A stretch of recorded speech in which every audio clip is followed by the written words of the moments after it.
Alright, so first we would be looking at the diagnosis of the patient, and then we would be looking at the orders for the patient, and then we would be looking at the frequency, if they need any medications, or when they should be cleansed, and we'll be looking at the notes, and then we would see if they have any allergies, and we would follow the proper protocol, and we'll gather supplies and wash our hands.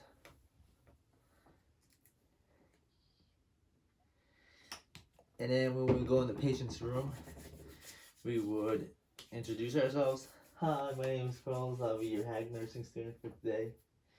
And then also I wouldn't be sitting on the bed.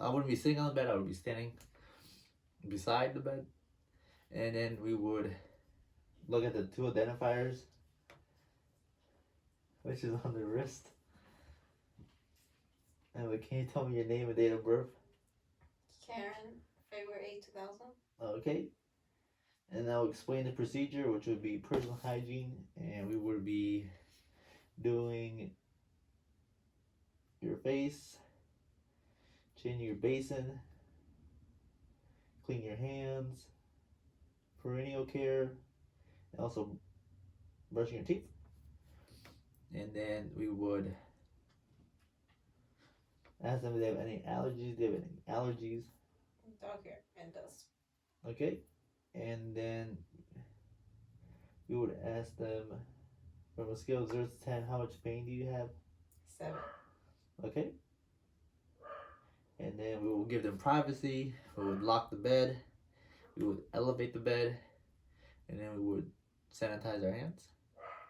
Okay, so for the basin, I'm just going to verbalize that. So we would get the patient's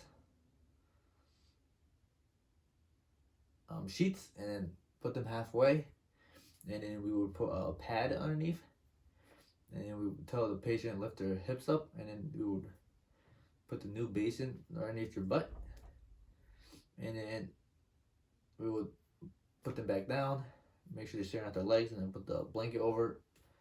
And then for removing it, we would put the blankets halfway and then tell them lift up, and then remove the basin and have them lay down again. And then as for the hands, we would use a fresh basin of water. So we're gonna pretend this has water in it, and then a cleanser. And then we wash the patient's hand with a cloth, one for each hand, and then use cleanser on it. And as for the face, we would use a cloth, and we would wrap it around our hand as a mitten. So that's how you do it with the towel. And then you would rinse the patient's face. You would start with the eyes from the inner to outer canthus, and you're using a different cloth for each eye. And then you would go with the face with a different cloth. And then another cloth for the neck. And then a different cloth for the ears. And that would be washing the patients.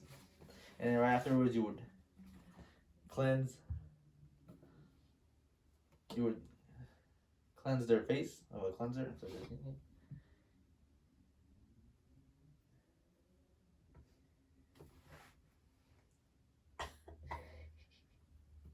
So that's how it would be done. And then as for the brushing of the teeth, because it's an unconscious patient, we would make sure that they are laying on their side. So they would be in a lateral position, and their head would be tilted forward. So that way gravity can, make sure that any saliva comes out or any water.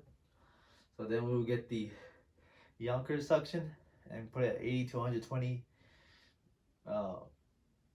mercury per millimeter. We would have that. And then we have to remember that we can't suction during insertion, because that can make their gag reflex act up. So and then we would get a toothbrush.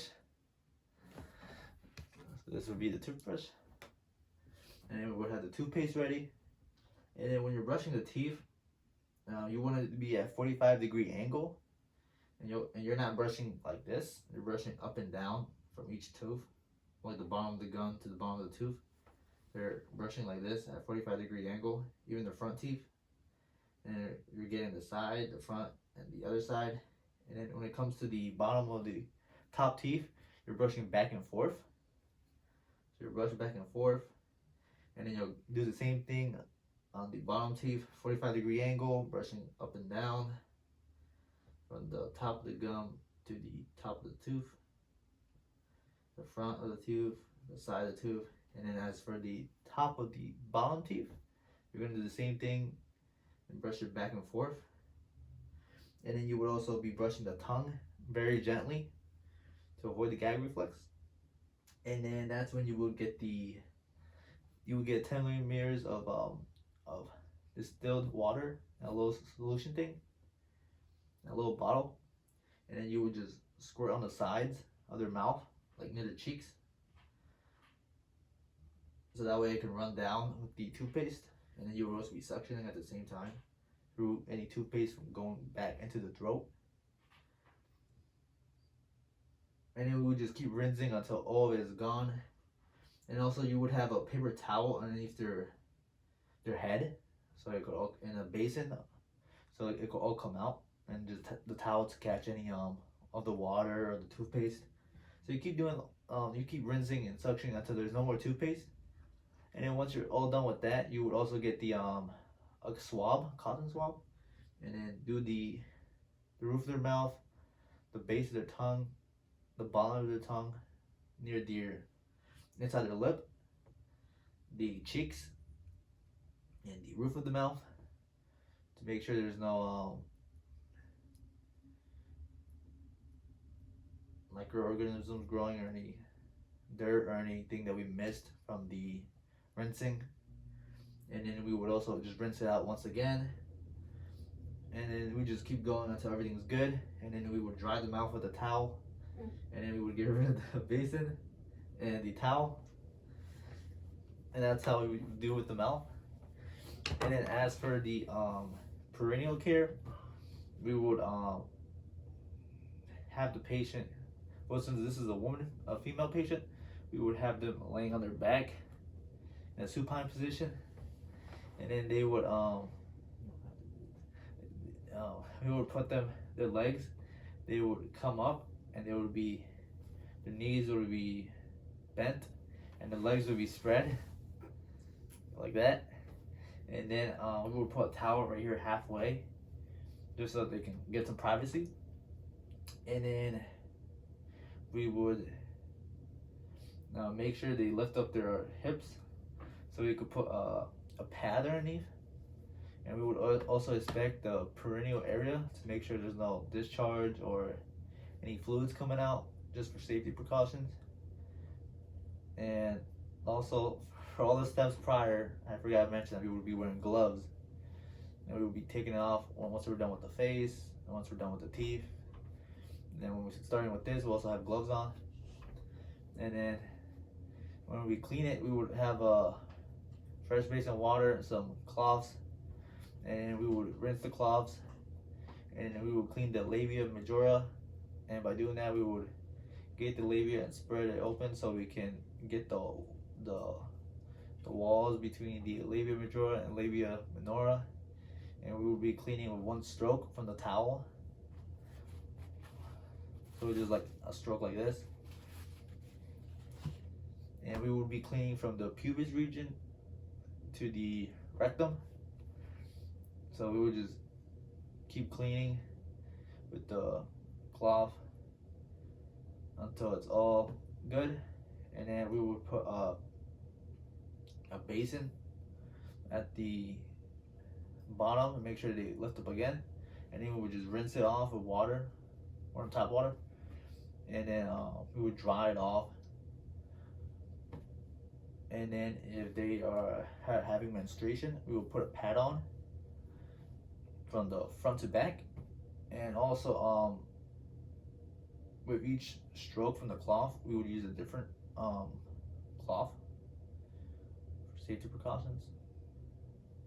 And after that, we would put a new pad, take the basin out, or leave or put a new basin if they need it, and make the patient relax again. And then we would restore the room, sanitize our hands, and then we would record, report, and reevaluate in 15 to 60 minutes. And that's it.